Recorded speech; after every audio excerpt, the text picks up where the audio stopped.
Bonjour mes chers élèves, avec vous toujours la maîtresse Abir qui vous enseigne cette année la matière d'activité de sciences à l'établissement de Daibouni. Je m'adresse à mes élèves de CM2. J'espère que vous allez bien mes chers élèves. On est le 12 juin 2020. Mes chers élèves, comme vous savez, on a terminé notre programme. Maintenant, on va faire un soutien général de toutes les leçons qu'on a déjà vues cette année. On va commencer par les premières leçons. Allez-y mes chers. Donc la leçon de l'exercice 1, c'est la lumière traverse certains milieux. Donc je vais faire un petit rappel. Écoutez, la lumière traverse les milieux transparents comme le verre, l'air et le vide. Les milieux opaques ne laissent pas passer la lumière. D'accord? Il y a trois milieux. Milieu opaque, milieu translucide et milieu transparent. D'accord? D'accord, mes chers élèves, vous me rappelez maintenant? Bravo. Les milieux opaques, j'ai dit, ne laissent pas passer la lumière. Les milieux translucides laissent partiellement passer la lumière. D'accord? Laissent une partie de la lumière. D'accord? Et la lumière opaque ne laisse pas passer la lumière. D'accord? D'accord? Un filtre coloré ou un milieu transparent coloré laisse passer uniquement la lumière ayant la couleur de ce filtre. Donc, le filtre transparent ou bien le milieu transparent laisse passer toujours la lumière ayant la couleur de ce filtre. Et les milieux translucides laissent une partie de la lumière passer. Et les milieux opaques ne laissent pas passer la lumière. D'accord? Vous voyez maintenant la différence entre les trois milieux? Bravo. Maintenant, on passe pour expliquer l'exercice 1.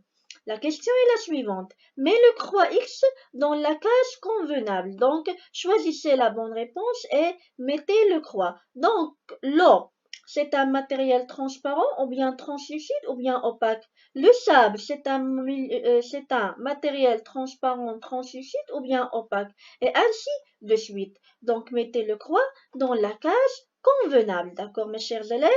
D'accord. Donc là, on reste toujours dans la même leçon. D'accord? Exercice 2. Vrai ou faux? Corrige les phrases incorrectes. Seul le vide se laisse traverser par la lumière. Vrai ou bien faux? Si vrai, ne corrigez pas la phrase. Si faux, corrigez la phrase. D'accord? Un filtre rouge laisse passer uniquement la lumière rouge. Donc si la phrase est vraie, ne corrigez pas la phrase. Si la phrase est faux, corrigez la phrase. D'accord? Un corps translucide arrête toute la lumière qu'il atteint. Vrai ou faux? D'accord? Donc, l'exercice 3, c'est la leçon de la propagation et la réflexion de la lumière. Vous me rappelez, mes chers élèves? Je vais faire un petit rappel. Écoutez, dans un milieu transparent comme l'air et l'eau, la lumière se propage en ligne droite. D'accord? Quand la lumière rencontre une surface réfléchissante comme celle d'un miroir, elle est renvoyée dans une direction bien déterminante. C'est quoi? C'est la réflexion. D'accord? Donc, qu'est-ce que ça veut dire la réflexion? Donc, la lumière renvoyée dans une direction bien déterminante. D'accord? Déterminée, pardon. Quand la lumière frappe une surface non réfléchissante, comme celle, par exemple, un écran, bravo. Elle est renvoyée dans toutes les directions. C'est la diffusion. Donc, qu'est-ce que ça veut dire la diffusion? Donc, la lumière renvoyée dans toutes les directions. D'accord? On voit la lumière dans toutes les directions.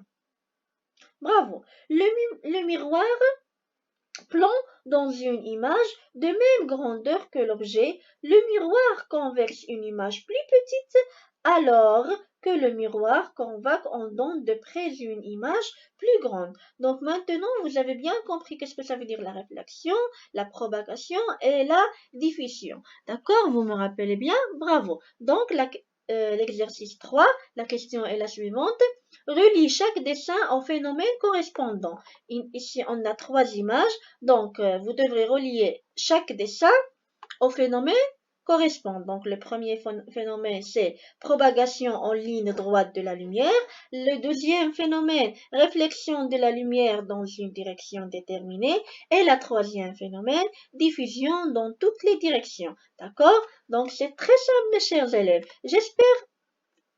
J'espère que vous avez bien compris les leçons et l'explication des exercices. Allez, faites les exercices. Au revoir. Merci de votre attention.